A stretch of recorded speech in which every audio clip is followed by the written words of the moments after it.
Hello everyone. Today I'm going to introduce um, to present my views on on the topics of knowledge management and information systems.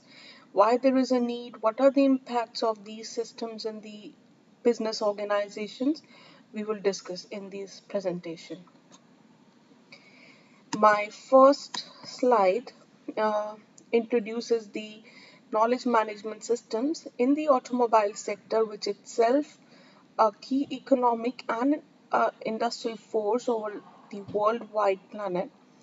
The needs and requirement of these systems is for the more adaptability, taller efficiency, satisfactory quality products with the economical prices, and these have already modified the overall processes of the businesses, including marketing, manufacturing, and other services as well.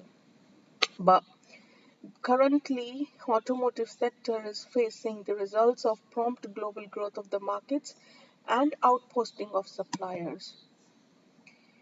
Next slide talks about importance of KM practices in today's organization, that why do we need these KM practices and why they are necessary to implement these practices in today's organizations or businesses. Because the practice of knowledge management is the acquisition, is the distribution, and the usage of knowledge within the organizations to get the desired results. And the main objectives, including of implementation of these knowledge management programs, is competitive advantage, which is a major advantage to any of the business or the organization. Increased innovation and creativity in the business's process to have the gain the competitive advantage, effectiveness, but with the minimized cost control and risks.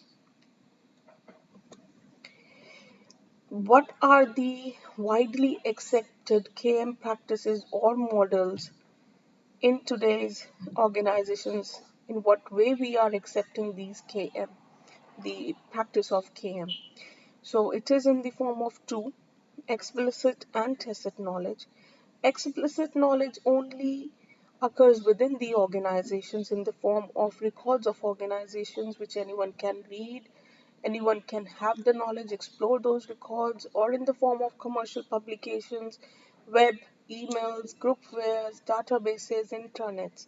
But if we check the tacit knowledge, this includes both formal and telephonic conversations and informals as well. So that means that employees or the persons are in contact to one each other, having one-on-one conversation, sharing their views and experience among themselves. And to connect these two models, IT is the sector, which is information technology. This creates a connection between these two models for the business or the infrastructures. To explain these models, I have chosen two leading companies, which is Ford and Toyota. Toyota has also accepted artificial intelligence as to gain the competitive advantage in the industry. So as the Ford, which has utilized the AI-based practices to minimize the manufacturing cost, complement efficiency, and proficiency. What is the analysis of KM practices or strategies used in the Toyota? So, how Toyota use or how they have implemented these practices. So, they have introduced innovative motor vehicles.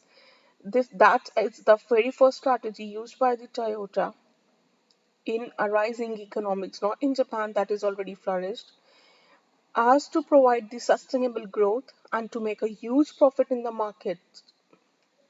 And this also fulfilled the local demands in various states.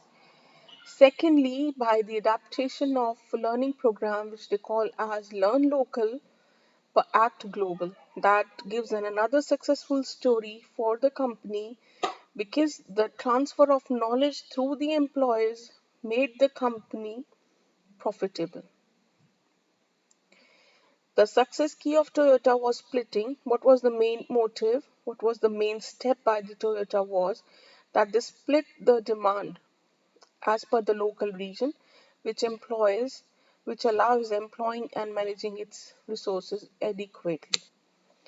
This example of tested knowledge is implemented across the globe to gain competitive advantage in the foreign market. How the next example is Toyota. How Toyota has improved its or yeah improve its businesses by implementation of the KM practices, or what kind of strategies they have taken. So they have used these practices, the AI practices, to minimize the cost, increase the efficiency and proficiency, particularly in the assembling process of the vehicle arranging framework. Example, like every company needs to follow some procedures, long procedures, and essential guidelines, but these, with the help of these AI based practices, these guidelines are deciphered and perused so that it will be easy to generate a plan to do the particular tasks. By this way, AI helped this company to boost its efficiency in regards to work and performance. Now, also, we just explore more about the impact of artificial intelligence on the efficiency and productivity of business processes. So, if we check that this growth, um, by the end of the 2034, by the implementation of AI, the average increase of the profitability of the businesses can be till goes to can be increasing, or might can increase up to 35 to 38%. Two kind of frameworks, the elemental frameworks we say, that is fluffy legitimization and neural structures, that were the main frameworks of AI which has made possible for an automotive industry to set up the control systems.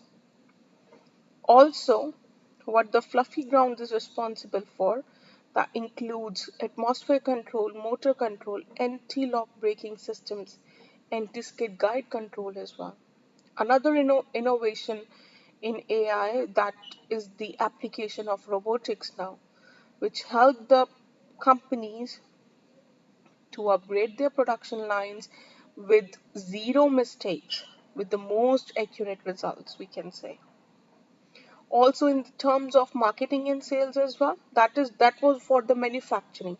But if you check in the terms of marketing and details, AI has advancement that can create a revenue and can reduce the cost at the same time for a business, which can create a complete potential of $310. But with the implementation, there are certain challenges as well of integrating AI based technologies with reference to particular to the labor force. The first example is, because this is so new technology which the businesses are implementing, so to make them understand, to make them learn, there is a need of advancement of labor process, advancement of the learning process for the labor process as well. Because the blend of humanistic made reasoning, innovative learning programs, computerized training can boost up, can make them understand, can make the workers understand the existence of AI, that what it is. So there is a dire need to develop the employees with these technological and complicated tasks, which can and have to provide them a technological realization programs and the trainings as well. Also, there is a need to improve the security system for the development of the industry, as in because AI will be overlapped with the practical exposures of manufacturing system itself, which might greatly endanger company cyber security, and as well as in the terms of ethical and the related issues. So they are the rise of AI integrated systems also are inadequate of appropriate legal standards. Finally, what are the limitations going on recently? What are the people facing, or what are the businesses facing? So it especially goes to the labor work only, because this succession of robots, integration of AI, the applications in the industries has increased the deployment of workers, because every industry needs the multitasking with the accurate results as well. The very recent example is the Amazon company, which is pioneer in the robotics and the space technologies, which are using drones for the delivery of their orders.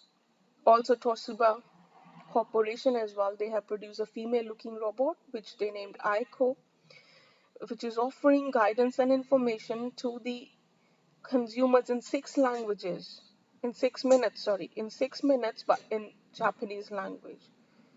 And the estimation, the research says that one more robot is hired per thousand workers, minimize the recruitment to population scale by almost 0.34 to 0.18, and salary by 0.5 to 0.25%.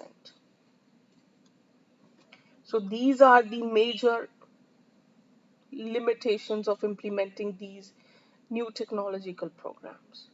So this is the end of my presentation. Thank you for listening me.